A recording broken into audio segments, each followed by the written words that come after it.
ಎಲ್ಲರಿಗೂ ನಮಸ್ಕಾರ ಸ್ನೇಹಿತರೆ. ಈ ವಿಡಿಯೋದಲ್ಲಿ ತಿಳಿಸುತ್ತಿರುವಂತಹ ಮಾಹಿತಿ ಏನೆಂದರೆ, ಹೊಸ ಪಡಿತರ ಚೀಟಿಗೆ ಯಾವ ರೀತಿ ಅರ್ಜಿಯನ್ನು ಸಲ್ಲಿಕೆ ಮಾಡಬೇಕು ಎಂಬುದರ ಎಲ್ಲ ಸಂಪೂರ್ಣವಾದ ವಿವರ ಈ ವಿಡಿಯೋದಲ್ಲಿ ತಿಳಿಸಿದ್ದೇನೆ. ವಿಡಿಯೋವನ್ನು ಎಲ್ಲಿಯೂ ಕೂಡ ಸ್ಕಿಪ್ ಮಾಡದೆ ಕೊನೆಯವರೆಗೂ ನೋಡಿ ಉಪಯುಕ್ತವಾದಂತಹ ಮಾಹಿತಿಯನ್ನು ಪಡೆದುಕೊಳ್ಳಿ. ನೀವು ಕೂಡ ಹೊಸ ರೇಷನ್ ಕಾರ್ಡ್ಗಳಿಗೆ ಅರ್ಜಿಯನ್ನು ಆನ್ಲೈನ್ ಮುಖಾಂತರವೇ ಸಲ್ಲಿಸಬಹುದಾಗಿದೆ.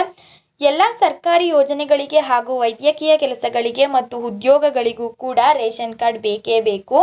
ಹೊಸ ರೇಷನ್ ಕಾರ್ಡ್ಗಳನ್ನು ಪಡೆಯಲು ಯಾವ ರೀತಿ ಅರ್ಜಿಯನ್ನು ಸಲ್ಲಿಸಬೇಕು ಎಂಬುದರ ಮಾಹಿತಿಯನ್ನು ತಿಳಿಯಲು 2024ನೇ ಸಾಲಿನ ಹೊಸ ರೇಷನ್ ಕಾರ್ಡ್ ಅರ್ಜಿ ಸಲ್ಲಿಕೆ ಆರಂಭವಾಗಿದೆ.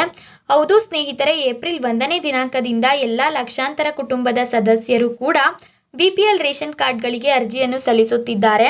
ನೀವು ಕೂಡ ಅವರಂತೆ ಅರ್ಜಿಯನ್ನು ಸಲ್ಲಿಕೆ ಮಾಡಿ ಹೊಸ ಪಡಿತರ ಚೀಟಿಗಳನ್ನು ಪಡೆಯಲು ಬಯಸುವಿರಿ ಎಂದರೆ ನೀವು ಕೂಡ ಮೊದಲಿಗೆ ಆನ್ಲೈನ್ ಮುಖಾಂತರ ಅರ್ಜಿಯನ್ನು ಸಲ್ಲಿಸಬಹುದು. ಕೆಲವು ದಾಖಲಾತಿಗಳು ಮತ್ತು ಪ್ರಮುಖ ಅರ್ಹತೆಗಳನ್ನು ಈ ಅಭ್ಯರ್ಥಿಗಳು ಹೊಂದಿರಬೇಕಾಗುತ್ತದೆ. ಆ ಅರ್ಹತೆ ಮಾನದಂಡಗಳು ಯಾವುವು ಎಂಬುದನ್ನು ತಿಳಿದುಕೊಳ್ಳೋಣ ಬನ್ನಿರಿ. ಉದ್ಯೋಗ ಪಡೆಯಲು ಏಕೆ ಈ ಒಂದು ರೇಷನ್ ಕಾರ್ಡ್ ಬೇಕು ಎಂದರೆ, ಕೆಲವೊಂದು ಸರ್ಕಾರಿ ಕೆಲಸಗಳಿಗೆ ಪಡಿತರ ಚೀಟಿ ಇದ್ದರೆ ಮಾತ್ರ ಅರ್ಜಿಯನ್ನು ಸಲ್ಲಿಸಬೇಕಾಗುತ್ತದೆ. ಏಕೆಂದರೆ ಈ ಕಾರ್ಡ್ ಮುಖಾಂತರ ವಯೋಮಿತಿ ಸಡಿಲಿಕೆ ದೊರೆಯುತ್ತದೆ.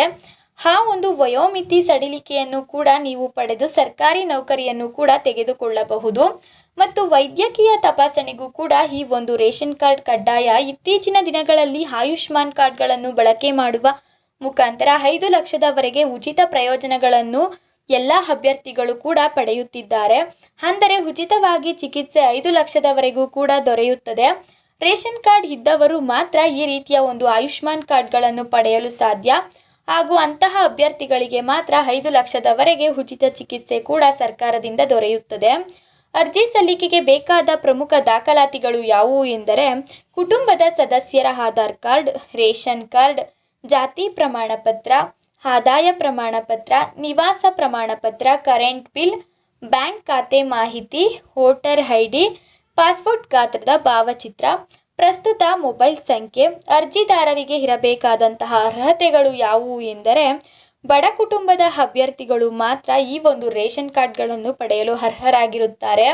ವಾರ್ಷಿಕವಾಗಿ 1 ಲಕ್ಷಕ್ಕಿಂತ ಕಡಿಮೆ ಆದಾಯವನ್ನು ಈ ಅಭ್ಯರ್ಥಿಗಳ ಕುಟುಂಬ ಹೊಂದಿರತಕ್ಕದ್ದು. 18 ವರ್ಷ ಮೇಲ್ಪಟ್ಟ ವಯೋಮಿತಿಯನ್ನು ಹೊಂದಿದಂತಹ ಎಲ್ಲ ಅಭ್ಯರ್ಥಿಗಳು ಕೂಡ ಅರ್ಜಿಯನ್ನು ಸಲ್ಲಿಸಬಹುದು.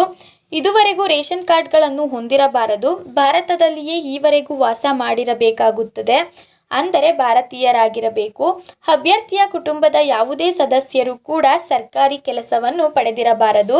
ಸರ್ಕಾರಿ ಕೆಲಸ ಹೊಂದಿದಂತಹ ಅಭ್ಯರ್ಥಿಗಳಿಗೆ APL ರೇಷನ್ ಕಾರ್ಡ್ಗಳು ಮಾತ್ರ ದೊರೆಯುತ್ತವೆ.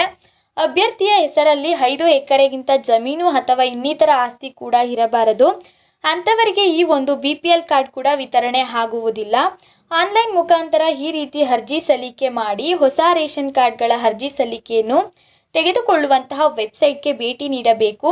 ಭೇಟಿ ನೀಡಲು ಗೂಗಲ್ನಲ್ಲಿ ಸರ್ಚ್ ಮಾಡಿರಿ. ಭೇಟಿ ನೀಡಿದ ಬಳಿಕ ಹೊಸ ಅರ್ಜಿ ಸಲ್ಲಿಕೆ ಎಂಬುದು ಕಾಣುತ್ತದೆ. ಅದರ ಮೇಲೆ ಕ್ಲಿಕ್ ಮಾಡಿ ಅನಂತರ ನಿಮ್ಮ ದಾಖಲಾತಿಗಳನ್ನು ಸಲ್ಲಿಕೆ ಮಾಡಿ.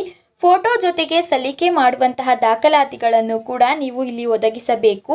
ಎಲ್ಲ ದಾಖಲಾತಿಗಳನ್ನು ಒದಗಿಸಿದ ನಂತರ ಒಂದೊಮ್ಮೆ ಎಲ್ಲ ಸರಿಯಾಗಿ ಇದೆಯಾ ಎಂಬುದನ್ನು ಪರಿಶೀಲನೆ ಮಾಡಿ ಅನಂತರ ಸಲ್ಲಿಸು ಬಟನ್ ಮೇಲೆ ಕ್ಲಿಕ್ಕಿಸಿ ಮುಖಾಂತರ ನಿಮ್ಮ ಅರ್ಜಿ ಸಲ್ಲಿಕೆಯನ್ನು ಕೂಡ ಮುಕ್ತಾಯಗೊಳಿಸಿರಿ.